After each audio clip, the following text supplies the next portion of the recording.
À Goma, la course contre la montre est lancée.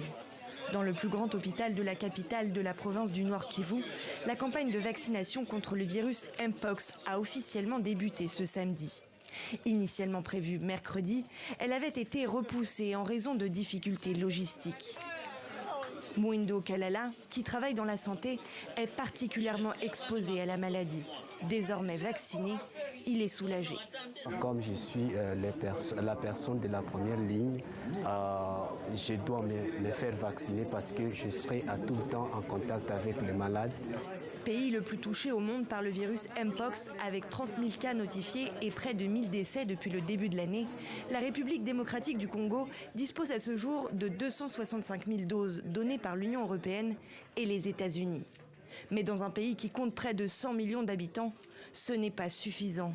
Les doses sont donc pour l'heure réservées aux populations jugées à risque, telles que les professionnels de santé ou encore les personnes malades. Nous sommes dans l'optique d'une stratégie globale d'intervention qui comprend notamment la vaccination, mais la meilleure chose reste encore toutes les autres mesures, y compris l'évitement, la distanciation. Autre problématique, ces vaccins fabriqués par le laboratoire Bavarian Nordic ne peuvent être administrés aux enfants. Ils sont pourtant particulièrement vulnérables face à la maladie.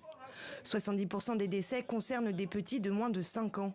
Alors, à défaut de pouvoir faire vacciner tout le monde, la Croix-Rouge table sur la sensibilisation.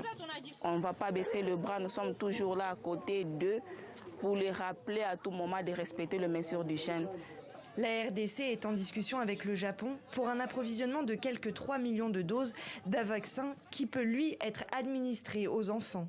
La campagne de vaccination devrait se poursuivre ce dimanche au Sud Kivu voisin, où l'épidémie actuelle est apparue il y a 1 an.